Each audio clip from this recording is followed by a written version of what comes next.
اروت و ماروت کون تھے، بابل کا کنواں کہاں ہے، اور اروت و ماروت کا جادو کس طرح کا تھا؟ یہ وہ پراسرار سوالات ہیں جن کے جوابات تو بہت ہیں، اور لکھنے والوں نے بھی بہت کچھ لکھا ہے، لیکن ان کسی کہانیوں میں حقیقت تلاش کرنا گہرے سمندر سے موتیاں نکالنے کے مترادف ہے۔ اروت و ماروت کے متعلق جو روایت ہے، آج ان میں سے ہم اس روایت کو بیان کریں گے جو قرآن و حدیث اور تابعین کے اقوال میں موجود ہیں۔ اروت و ماروت اور چائے بابل کے اس سلسلے میں ایک روایت یہاں پہ بیان کی جاتی ہے، جس کے مطابق ایک زمانہ ایسا تھا جب شہر بابل روئے زمین پر تہذیب و تمدن کا مرکز تھا۔ یہاں کے لوگ باطل خدا کی پرستش کیا کرتے تھے۔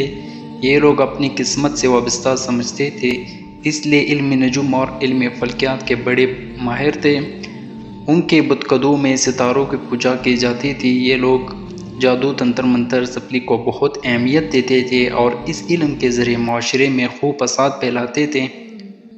یہ لوگ جادو، تنتر منتر میں بہت آگے بڑھ گئے ہیں۔ ان میں بڑے بڑے جادوگر موجود تھے۔ ان کی تاریخی کتابوں میں جگہ جگہ جادو اور تنتر منتر ہی نظر آتا ہے۔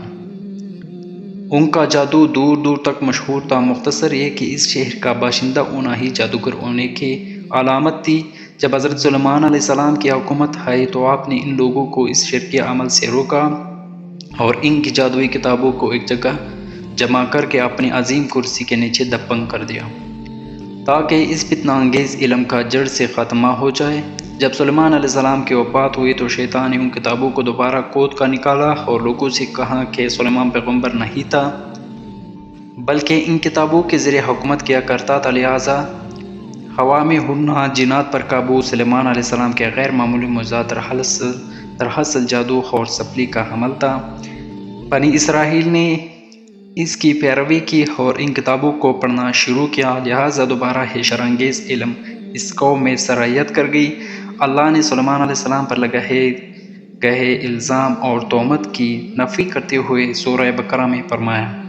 ترجمہ: اور انہوں نے اس چیز کی پیروی کی جو شیطان سلیمان کی بادشاہت کے وقت پڑھتے تھے، اور سلیمان نے کفر نہیں کیا تھا، لیکن شیطانوں نے ہی کفر کیا۔ لوگوں کو جادو سکھاتے تھے اور اس چیز کی بھی جو شہر بابل میں ہاروت و ماروت دو فرشتوں پر اتارا گیا تھا، اور وہ کسی کو نہ سکھاتے تھے جب تک یہ نہ کہہ دیتے کہ ہم تو صرف آزمائش کے لیے ہیں، تو کافر نہ بن۔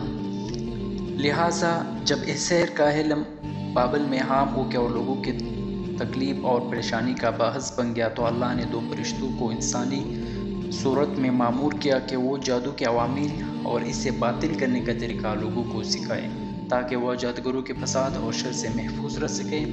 لیکن یہ تعلیمات غلط مقصد کے لیے بھی استعمال ہو سکتی تھی۔ حالانکہ وہ فرشتے لوگوں کو تنبیہ کرتے تھے اور ان کے لیے صراحتاً کہتے تھے کہ یہ تمہارے لیے ایک طرح کا آزمائش ہے، لیکن پھر بھی وہ لوگ اس ایسے کاموں میں پڑ گئے جو انسانوں کے لیے ضرر اور نقصان کا باعث تھا۔ بعض عربی داستانوں میں اس کنویں کا ذکر بھی ملتا ہے جہاں کئی لوگ پہنچے اور ہاروت و ماروت سے ملاقات کر کے جادو کا علم بھی سیکھا، جبکہ بعض مورخین کا کہنا ہے کہ عراق کے شہر اعلیٰ کے قریب ایک کنڈر میں موجود قدیم کنواں ہے جہاں سے بابل کی سرحد شروع ہوتی تھی۔ اس کنویں کو ہی چائے بابل قرار دیتے ہیں۔ بہرحال اس واقعے سے یہ سبق ملتا ہے کہ سپلی اور جادو ایک شرکی عمل ہے، مگر یہ کہ اس کا استعمال فساد اور شر پسندی کے خاتمے کے لیے کیا جائے۔